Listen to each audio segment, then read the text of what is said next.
Good day everyone, I am Jamaica Sari Laranjo and today I will be discussing curriculum implementation as a change process.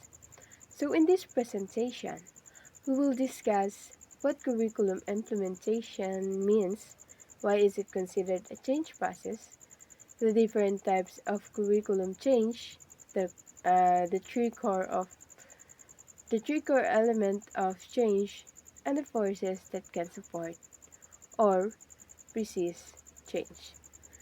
Now let's start with the most basic question. What is curriculum implementation? So in simple terms, curriculum implementation is the process of putting the planned or written curriculum into practice. So think of it this way.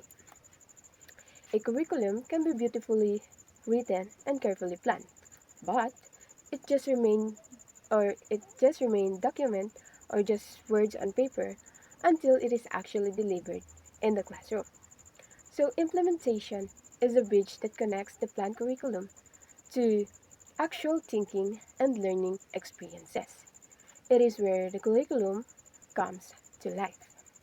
So without effective implementation, even the best curriculum is useless. Now in curriculum implementation as a change process. So why do we consider curriculum implementation as a change process? So curriculum implementation becomes a change process when the new curriculum requires people to adapt. So when a new curriculum is introduced, teachers and schools may need to change their knowledge, learning new content or approach or teaching approaches. Then the action, doing things differently in daily routine.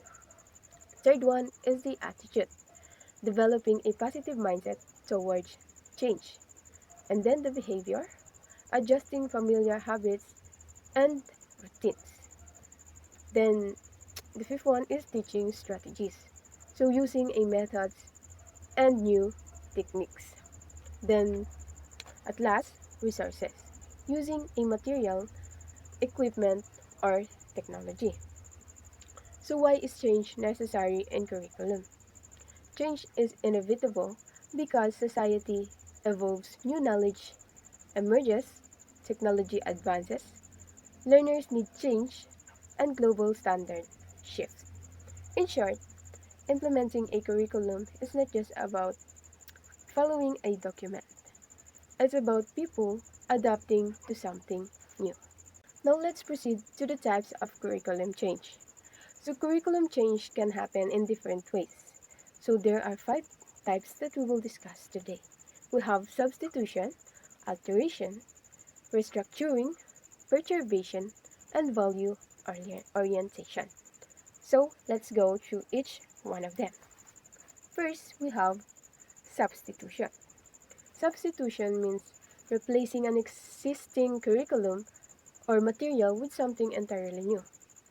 The old is completely removed and the new one takes its place. For example, a school replaces its math textbook with new containing updated lesson and activities. So another example is replacing a traditional grading system with a standard-based grading system, or substituting a paper-based assessment with a computer-based assessment. So, yeah. The second one, we have alteration. So, alteration involves making minor changes or addition to the existing curriculum. The core structure remains, but small improvements are made.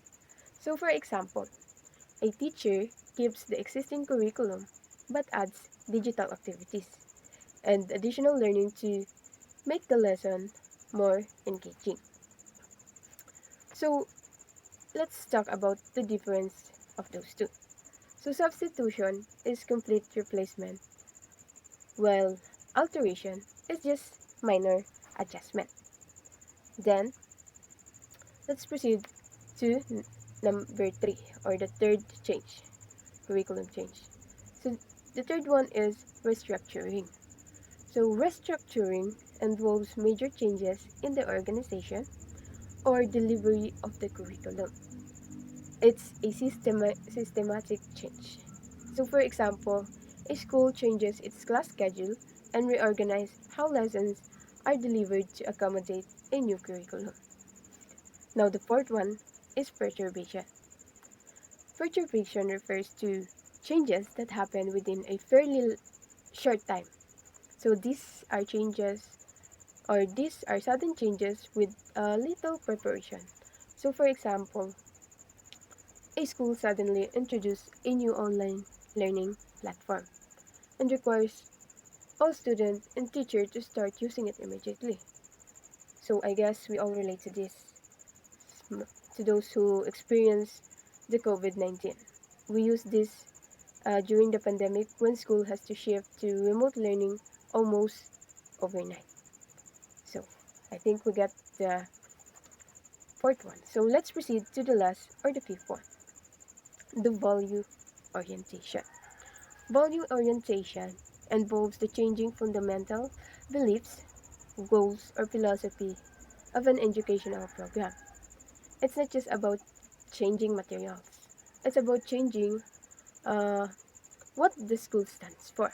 So, for example, a school shifts from a teacher centered approach to a learner centered approach that emphasizes student for participation, active learning, and critical thinking. So, this type of change is often the most difficult because it requires people to change their beliefs and mindset, not just their practices. Now that we understand the different types of curriculum change, let's look at the three core elements of change process. So these are developmental, participatory, and supportive. These elements are important because implementing change is not only about deciding what needs to be changed. We also need to consider how people will experience, participate, and adapt to that change. So now let's proceed to the first core element, which is developmental. So developmental means that change happens gradually as people learn, try, adjust, and improve over time. Change does not happen instantly. So there are 5 stages in this process. First, we have the orientation. This is when people are introduced to the new curriculum and understand its purpose. Then second is preparation. At this stage, people receive the necessary training, information, and resources to prepare for the change. Then the third one is trying the new practice. This is when teachers begin to use the new curriculum or teaching practices in their actual practice. Then the fourth one is adjustment. After trying the new practice, teacher makes necessary modification based on their experience and feedback. And then lastly, we have refinement. Teachers continue to improve their implementation over time until they become more confident. So, the main idea of developmental element is that change takes time.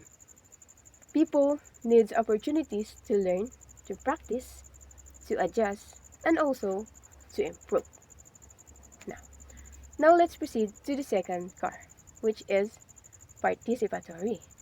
Participatory means that people affected by the change should actively take part in the change process.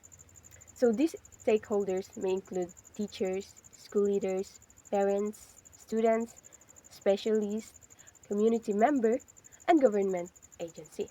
So, for example, teachers can participate in curriculum implementation committees.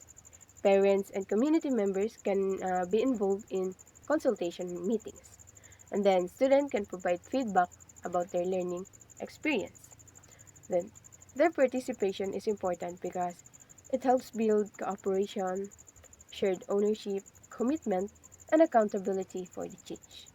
So when people feel that they have a voice in the change process, they are more likely to understand and support the change. So the main idea of participatory is that change should involve the people affected by it, rather than simply being imposed on them. So let's proceed to the third core, which is supportive. Now, supportive means that people need adequate assistance and resources to implement the change effectively. So, support may include training and professional development, mentoring and coaching, instructional materials, equipment and facilities, enough time, administrative support, financial support, and also emotional support. So, here, for example, if a school introduces a new curriculum, teachers may need training to understand it, of course. Teachers need materials to use in their classrooms, enough time to prepare their lessons, and guidance from the school leaders or experienced teachers. These forms of support help teachers adapt to the new curriculum and become more confident on implementing it. So, without adequate support, even a well designed curriculum can be difficult to implement successfully.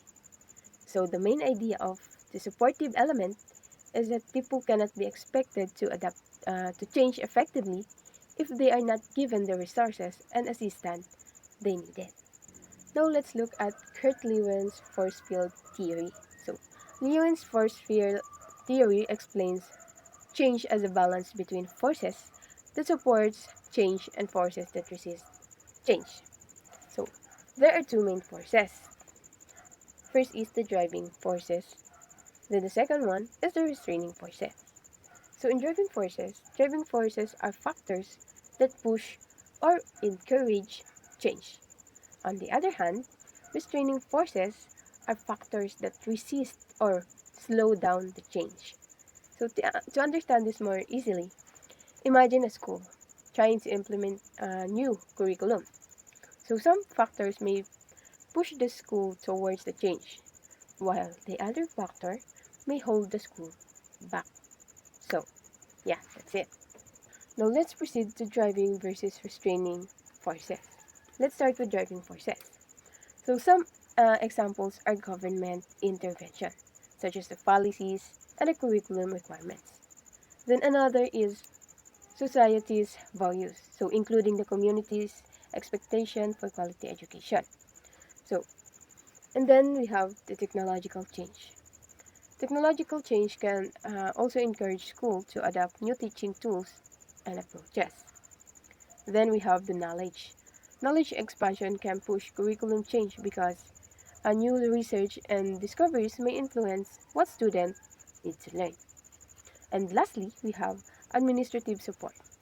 Uh, Administrative support can encourage change by providing direction, resources, and support. Now, on the other side are the restraining forces. This includes fear of the unknown.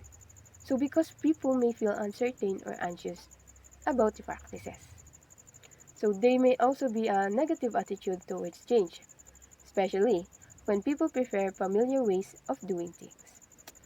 Then we have traditional values. Traditional values can also resist change when people strongly prefer um, existing practices. So, yeah. Then another, we have restraining force. Restraining force is limited resources such as insufficient materials, funding, personnel, or time. And then finally, obsolete. Obsolete equipment.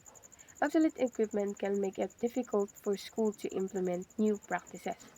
Therefore, when implementing curriculum change, educators need to understand both sides. What is pushing the change forward? What is holding it back? Before we end, let's review the key takeaways from our discussion. First, we have the curriculum implementation. Curriculum implementation means putting the planned curriculum into actual practices. Then second, it becomes a change process when teachers and school need to adapt to a new practice. Third, curriculum change can occur through 5 types. What are those 5 types? Substitution, alteration, restructuring, perturbation, and values orientation. So fourth, we have successful change involves the three core elements. What are those three core elements? Developmental, participatory, and supportive. And then finally, we have driving forces. Driving forces encourage change, and then while restraining forces um, resist or slow it down. So overall, successful curriculum implementation requires more than simply introducing a new curriculum. It requires people to adapt, participate, cooperate, and receive the support they need. And that concludes my discussion on curriculum implementation as a process. So, as a future teacher, understanding this concept is important because we may eventually become part of the people responsible for implementing curriculum changes in our schools. Thank you for listening, and I hope you learned something from my presentation. That is all for my presentation. Thank you and have a great day.